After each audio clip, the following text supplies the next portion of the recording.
जातीय व्यवस्था खत्म होनी चाहिए। बिहार को बर्बाद करने में सबसे बड़ी भूमिका बिहार की जातीय व्यवस्था की रही है। तो एक तरफ जहां हम लोग पक्षधर हैं कि जातीय व्यवस्था खत्म होनी चाहिए, सबको बराबर के हक, अधिकार, अपॉर्चुनिटीज मिलनी चाहिए, गरीबी एक मात्र जाति के तौर पर चिन्हित होनी चाहिए, तो जो लोग आरक्षण पे लगातार आपत्तियां जाहिर करते हैं, वैसे लोगों को मैं बता देना चाहता हूं कि आरक्षण एक आग है, इससे जो खेलेगा जल जाएगा। और अगर चिराग पासवान जी को यह लगता है कि आरक्षण की वजह से, जातिगत आरक्षण की वजह से बिहार बर्बाद हो रहा है, तो सबसे पहले उनको जनरल सीट से चुनाव लड़ना चाहिए। आरक्षित सीट। हेलो। जी हाँ, कौशल जी। मनोज कुमार सर।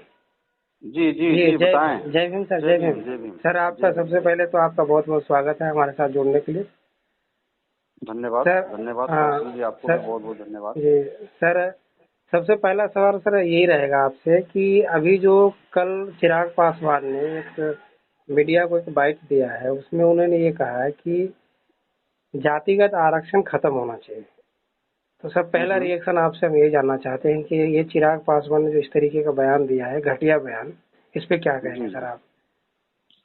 देखिए, मुझे लग रहा है कि चिराग का जो अभी हालत है, जी उनका अपना पार्टी और उनका अपना परिवार को लेकर के जी वो अभी बहुत ही डिस्टर्ब चल रहे हैं। और ये जो बयान दिए हैं, जी मुझे लग रहा है ये बयान कहीं से भी अच्छा नहीं है। जी इस बयान पर फिर से उनको पब्लिक में आ करके और पब्लिक को एक्सप्लेन करना चाहिए। जहां तक सवाल है जिस आरक्षण पर उन्होंने बोला है, जी उसके ऊपर मैं बोलना चाहूंगा।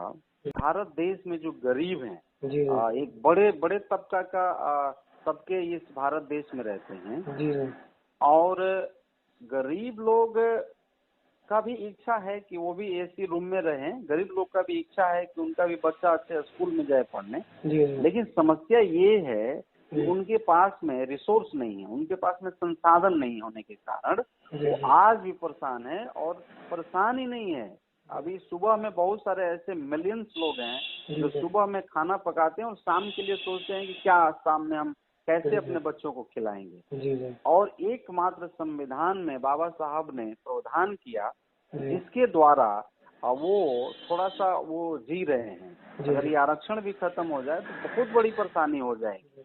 इसलिए सर, मैं तो जहाँ तक कहना चाहता हूँ कि ये जो आरक्षण है उनके लिए हमेशा रहना चाहिए जब तक उनका दशा दिशा ठीक न हो जाए इस भारत देश में। नहीं सर, तो आप तो आजाद समाज पार्टी आजाद समाज पार्टी बिहार प्रदेश अध्यक्ष हैं, तो चिराग पासवान के इस बयान पे आप क्या करेंगे? मतलब कोई विरोध प्रदर्शन करेंगे या फिर मैं उनके? मैं जी पहले भी कहता हूं कि मैं दावे के साथ कहता हूं कि किसी की ताकत नहीं है कि भारत देश में कोई आरक्षण खत्म कर सके। जी आरक्षण कभी भी खत्म नहीं होगा। अगर ऐसा बात अगर होगा जी तो आजाद समाज पार्टी, जो जी भीम आर्मी के द्वारा बनाया गया आजाद समाज पार्टी है, जी वो और भीम आर्मी दोनों मिलकर के हम लोग रोड पर उतरेंगे जी और इस जो ऐसे बात करते हैं इनको घिरने का हम काम करेंगे।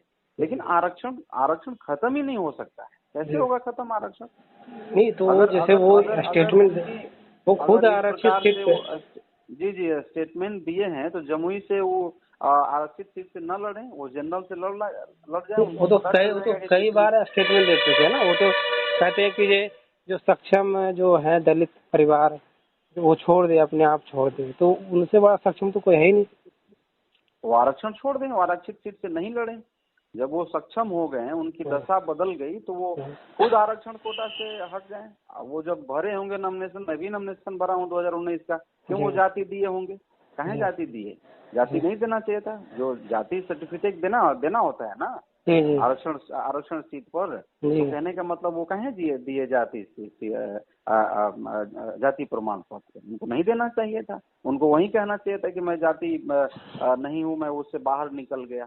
जमुई से हट जाते, वो जनरल सीट से कहीं लड़ते, उनको पता चल जाता नहीं तो सर, क्या क्या जैसे ताकत है उनकी। कई लोग जैसे हमने देखा है कि जैसे वो चिराग पासवान जी इमोशनल कार्ड खेलते हैं। उनको लगता है कि जाति के लोग मेरे साथ जुड़ जाएंगे, फिर इस तरीके का बयान देना उसी समाज के खिलाफ। तो आपको क्या लगता है कि आप उन लोगों को क्या सुझाव देंगे जो इमोशनली उनसे अटैच होते हैं जाति के नाम पे या रामविलास पासवान जी के नाम पे? देखिए, जहाँ तक मुझे मालूम है कि बीजेपी का जो एजेंडा है, जी बीजेपी का जो मेन एजेंडा है, जी उनका मैनिफेस्टो में उस सारे एजेंडा को लेकर के ये चिराग पासवान चलते हैं, और वही नहीं चलते हैं बल्कि उनका पूरा परिवार चल रहा है। और इन सारे चीजों को वो सब लोग देख रहा है, और आरक्षण खत्म करने में इनका भी हाथ है। ये चाहते हैं कि आरक्षण खत्म हो जाए, और मुझे लग रहा है कि ये इसमें कामयाब नहीं होंगे। और उनका जितना भी वो शुभचिंतक लोग हैं अब धीरे धीरे समझने लगे, और मुझे लग रहा है कि इनकी जो सच्चाई है वो सामने आ गई। और मुझे लग रहा है कि अब समझ लिया लोग कि चिराग पासवान का असलियत क्या है, आखिर वो करना क्या चाहते हैं पॉलिटिक्स में, सबको पता है।